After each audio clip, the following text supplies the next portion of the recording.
Welcome back to the Talking Hedge. I'm Josh Kincaid, capital markets analyst and host of your cannabis business podcast. My guest today, Rachelle Gordon. She's a cannabis and psychedelic writer and educator focused on the industry news and culture.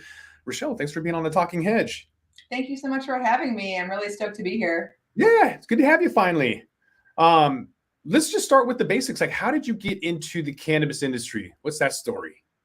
It was kind of a roundabout way, much like many people in this industry. I always had an affinity for plant medicine. I began my relationship with the plant when I was a teenager, and I just fell in love immediately. I was an au pair in the Netherlands, so I got to spend a lot of time in Amsterdam, enjoying the coffee shop culture in about 2007, which was awesome.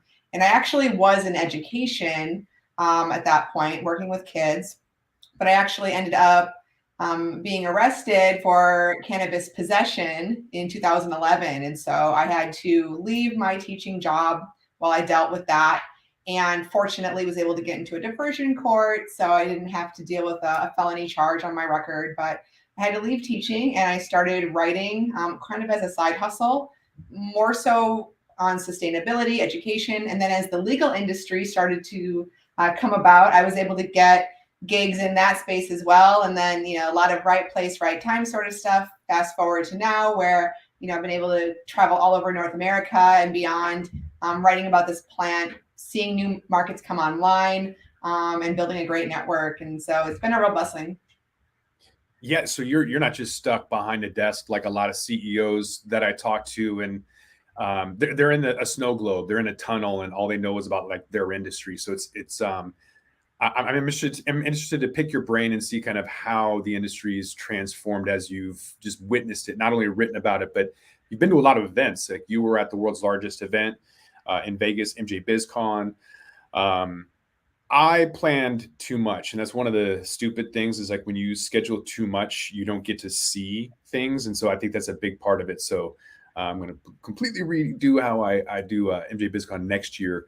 I'm wondering if you saw anything at MJ BizCon worth repeating in terms of like cool products, anything that's new, neat, or niche on the consumer end, or anything within the industry.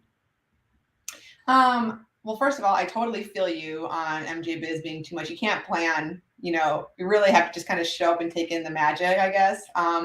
But for me, what I'm really excited about, there's this company called Sorting Robotics, and they have this blunt and joint infusion rolling machine called Gico, and it's really, really cool. And I got a chance to meet the founder actually at MJ Unpacked in Vegas, and then I saw them again at MJ BizCon.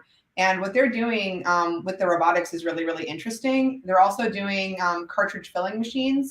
So yeah, it was really cool. And the robot blunts, as I've been calling them, these Gico blunts, they really hit. They have, some crazy rosin in them, at least the ones that they were showing off.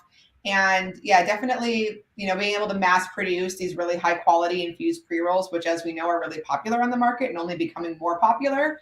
That was one thing that was really cool. Yeah, I pitched a automatic joint rolling machine to the Marijuana Show season 2 in Denver, and we get that rolling because I saw Futurola and even before that. Actually, this is an idea I had even before that came out, but the concept, the proof of concept came out with Futurola and automation. So I've been waiting for automation to hit the market. When I've seen 18 people on a pre-roll line, it's never made sense to me spending $100,000 on that labor when those same people could be reallocated to be your sales team or whatever. There's plenty of other things they could do than to sit there and pretend it's the 1800s and rolling, cigars. Yeah, absolutely. The automation that's hitting the industry is really, really impressive. It's coming from all angles. Yeah, they're getting creative. Like you said, they're able to put in rosin and infusions. And so I'm curious to see kind of where that leads. I'm excited for it because I think I was telling you offline, I'm sampling 155 products for Washington Cup. And a lot of them use PGRs. And it's just, I thought it was just the stores around my house had tourist weed. And I'm just coming to find out like there's just a lot of that in the industry, no matter where you go. So I am looking forward to kind of a new wave where connoisseurs can kind of come out of the woodworks instead of what's out there. Maybe that's automation. Maybe that's financing. Maybe that's something new that came out, new technology, whatever. I don't know, but I'm excited for some change in the industry because what I'm smoking is trash. Oregon's got some good stuff. I think Vancouver, BC's hit and miss. California's hit and miss. There's really good cultivars, really good techniques and strains and people, but it's few and far between. I'm noticing. What's your take on that? Is cannabis good cannabis in just abundance, or is it like actually kind of hard to find? I think you just have to know where to look. And I think that the consumers at this point don't know where to look because they've been misled that all of this indoor hype weed is the best weed on the market when that's not actually true all the time. So I think that there's a disconnect between the cultivators and the consumers. And so that's something that we need to reconcile to let people know what they're looking for. I don't think people know how to shop for weed either, to be frank with you. I do a lot of secret shopping in different markets, and it's one of my favorite things to do to see how the bud tender will try to sell me a product. And then I like to ask them lots of questions and put them on the spot. But it really feels like there's a disconnect there, and people don't know how to shop, and they don't know what they're looking for. It's very overwhelming. I think there are a lot of people who are doing really great work to try to educate the consumer, but there's no overarching source of information and truth for them, and that's a big problem. I think there's a lot of good weed in Seattle, though. I mean, like House of Cultivar, like those guys are crushing it, and the Respect My Region guys, like they did a collab with them, and like that was really awesome. So I think the Pacific Northwest has a lot of really good cannabis for sure. There's exceptions to the rule. There are some good producers and processors up here, but I think the majority is trash. And so once the industry gets weeded out, there will be a couple of ones that stand out, like House of Cultivar. They got some great stuff going on. Absolutely. Green Revolution. There's a few companies out there, a couple, I should say. But there's a lot of hype too. When you mention it's difficult to find what's good out there, Washington still, I can only filter by price or percentage. So I'm like that customer from 2015 going, okay, I want the highest THC at the lowest price point. And yet in Vegas, they have ability to search by terpenes. I know what I want. I want Blue Dream of circa 2015 with, a beta pinene and beta caryophyllene and alpha pinene and humulene and some of those things that really made myrcene that made that Blue Dream of 2015 really good. And I have no options because I still have to filter by price and TC percentage. It's annoying. Yeah, it's really problematic because we're doing the consumers a disservice. They just do not understand why something with a lower THC percentage might be better. It's a conversation that I have with a lot of people, especially when I'm trying to explain the differences between distillate and live resin.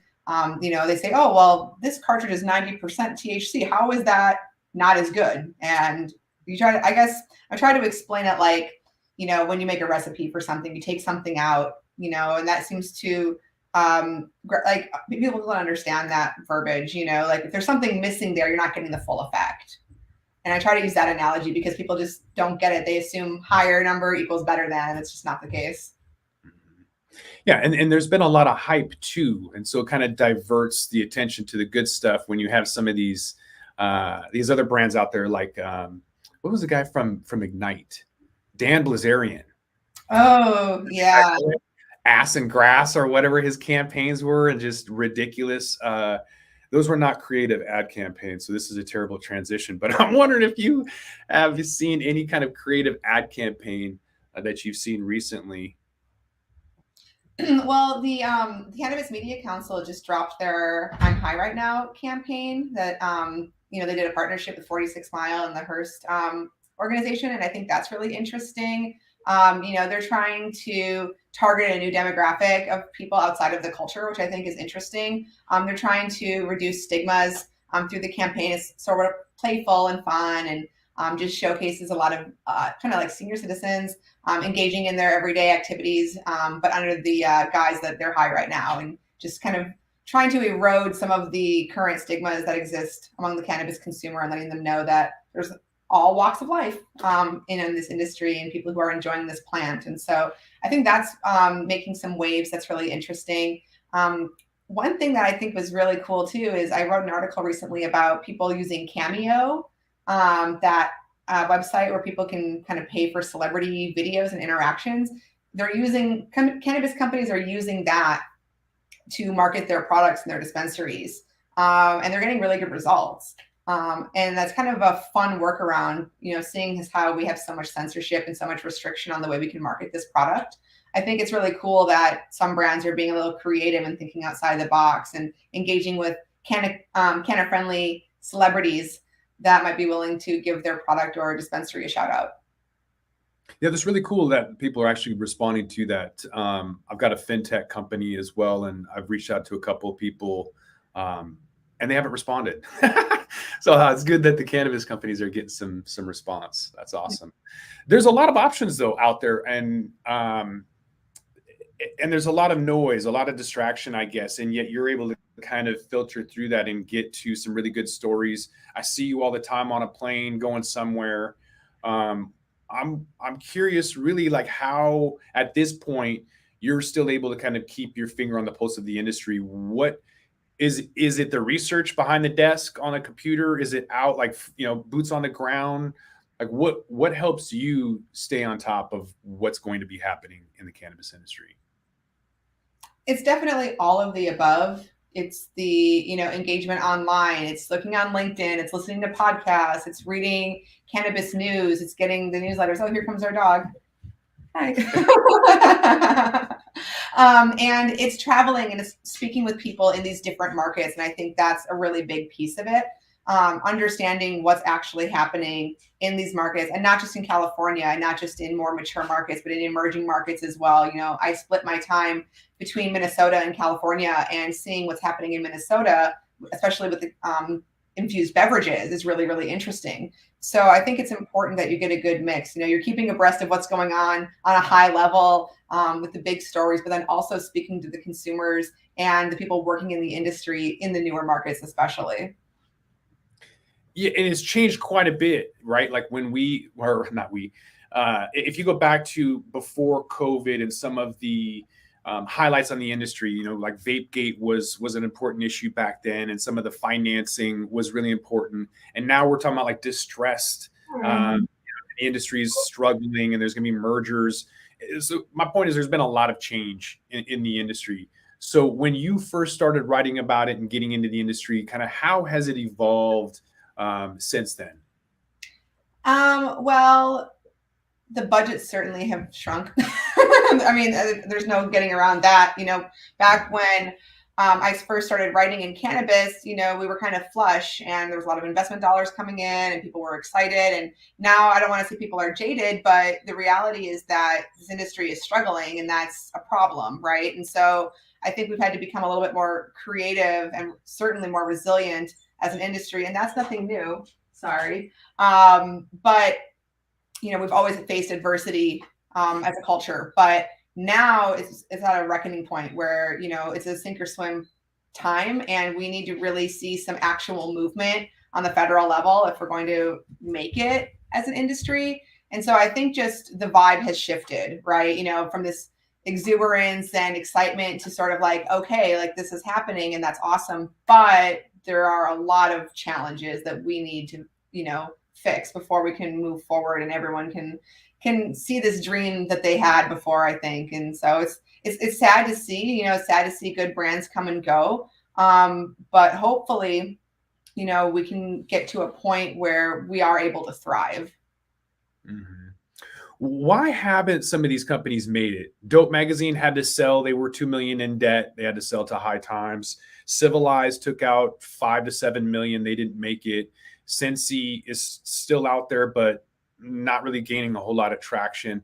Somebody else took a $5 to $7 million loan and failed too. I forget who that was. Why haven't these companies been able to make it? And, with resulting in decreasing budgets and skepticism and everything, like what happened?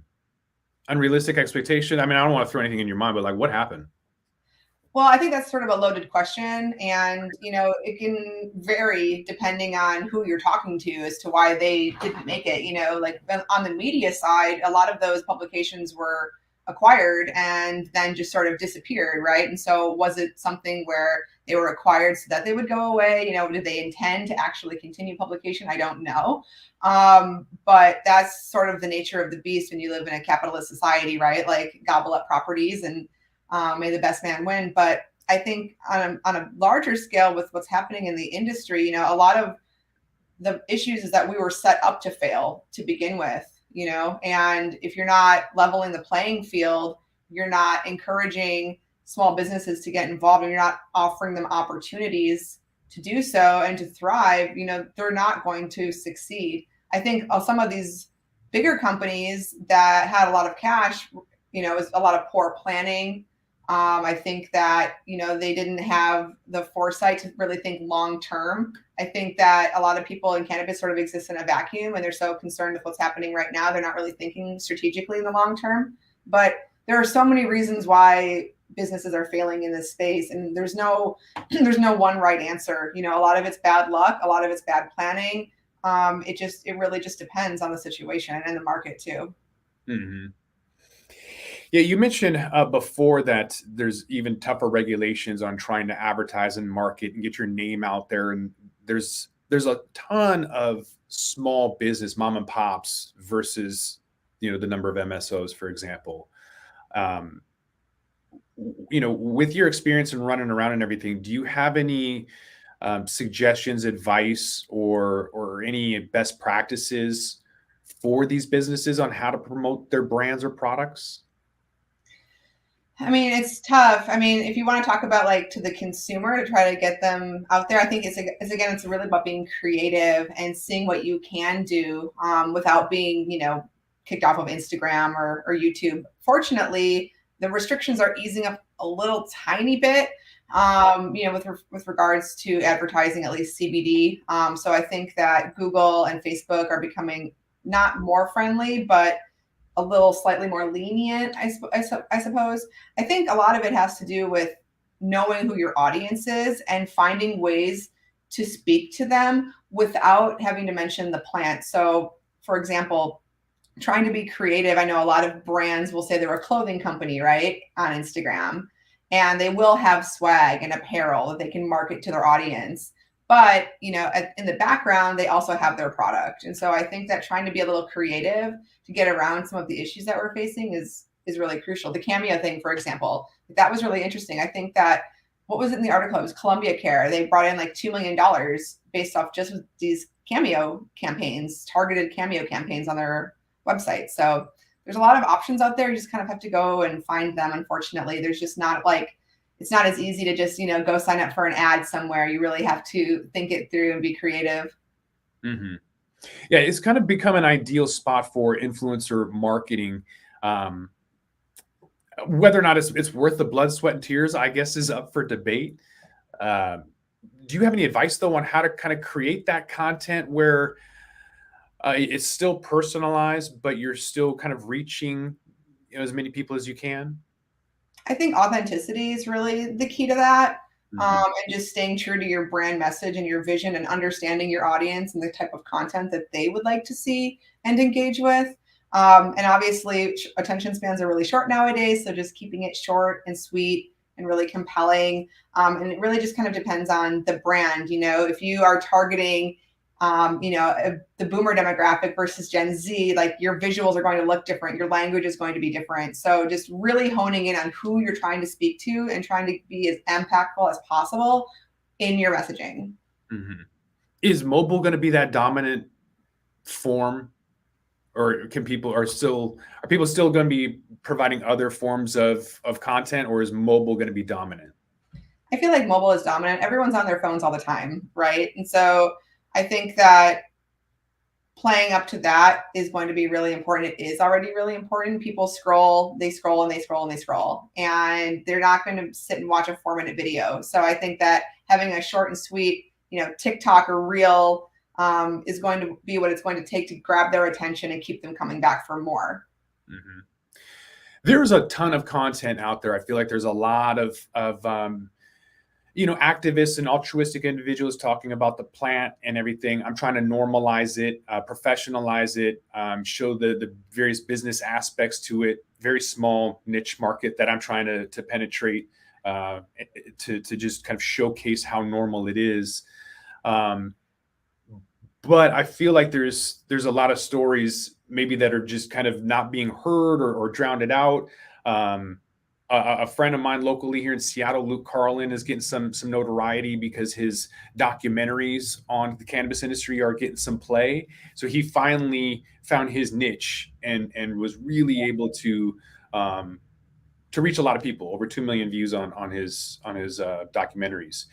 So that's good. He's able to break through the noise, but a lot of people haven't. So what are some of the stories that you'd like to hear, or what are some of the stories that aren't being covered that you'd like to see more of?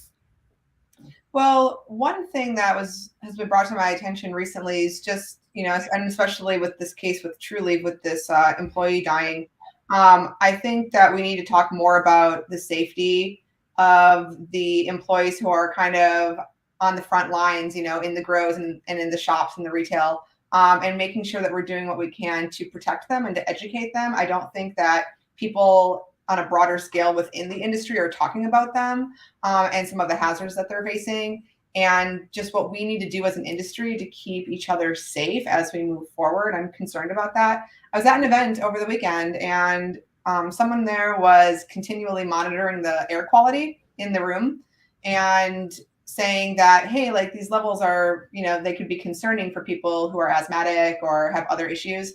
And what are we doing to make sure that as we open consumption lounges, for example, that we are ensuring that these people are safe?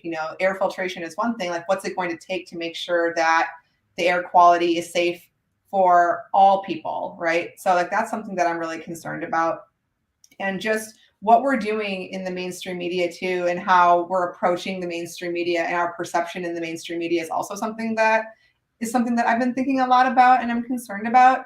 I know that the Cannabis Media Council is doing really great work, and I'd like to see more of that on a broader scale. As more and more people become aware of this plan and more markets come online, it's important that we're getting accurate and accessible information to people, especially new consumers.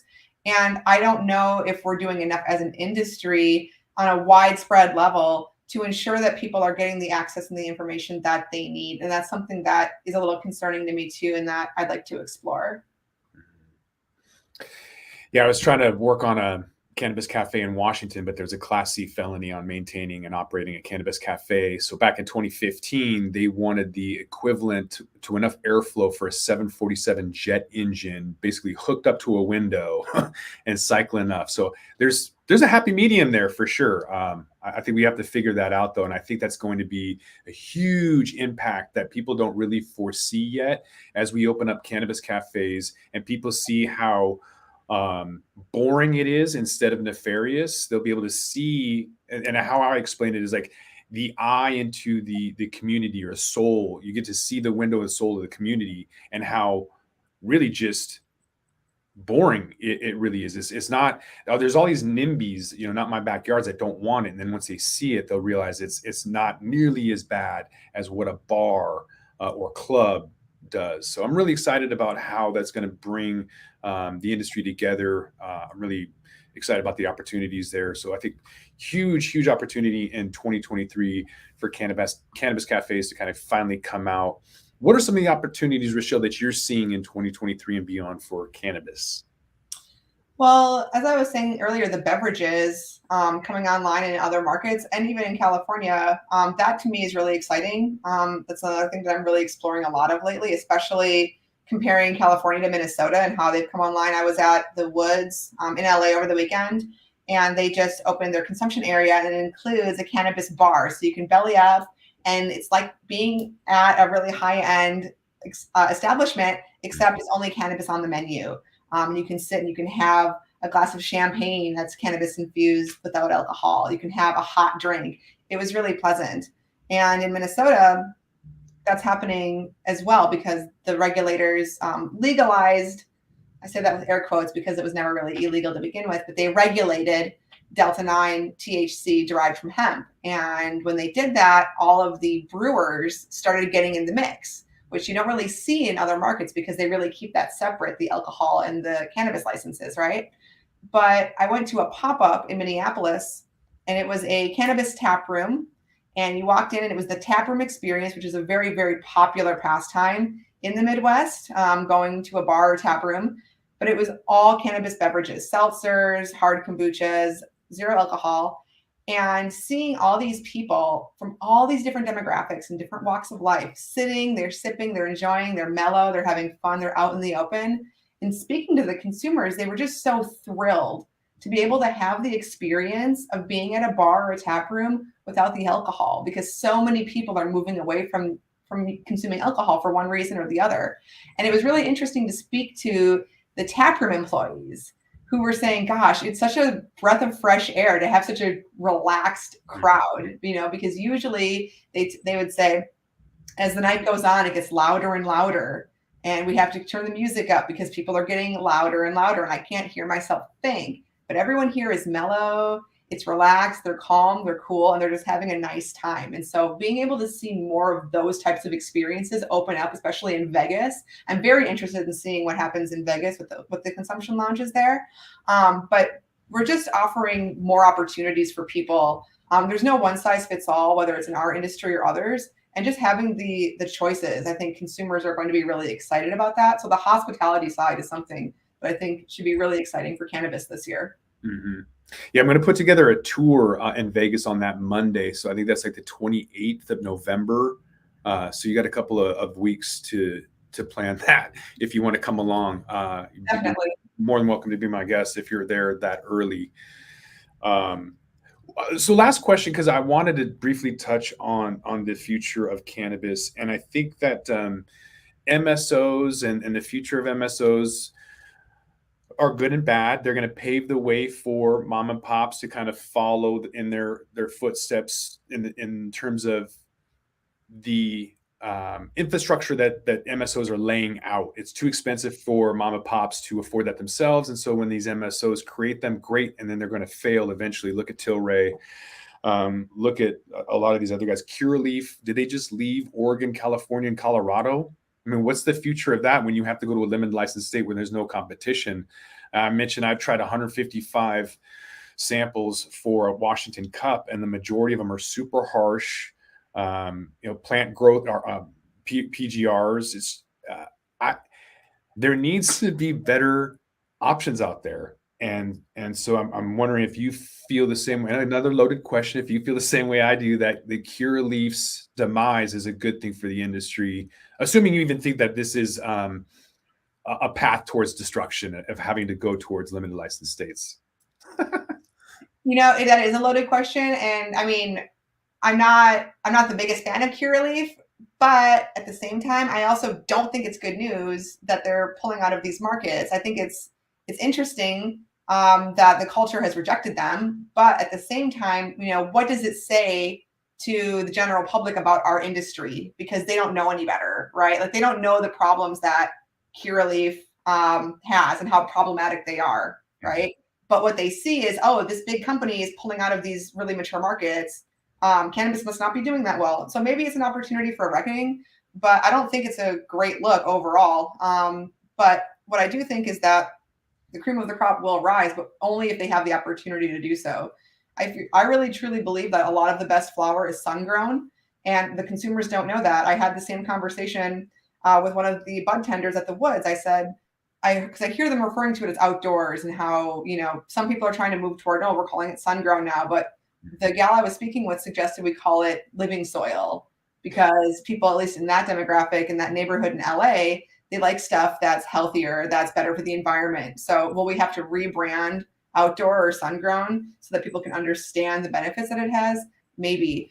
So I do think that there will be a lot of changes in the market. I do think there will be more consolidation. Do I think that there needs to be less boof and like less trash on the market? Yes. But at the same time, I also believe that there is a market for mids. I do believe that there can be decent cannabis that, maybe a connoisseur wouldn't appreciate. but somebody else on more of a budget would. And so we have to remember that there's something for everyone, not just those of us who are lucky enough to experience the higher end premium products. There is truly something for everyone, as I said before. It's just a matter of educating the consumers. And so I think that's going to be a big part of how we thrive as an industry and get more people activated to the medicine, is just letting them know that there is something for you. I get honestly frustrated with the kind of the heady culture at times and how it's a flex to have, an $80 eighth or an $80 gram of rosin. The majority of Americans can't afford that. And so if we are actively pushing products that people feel they cannot obtain themselves, that everything else is less desirable, like that's a problem too, if you ask me.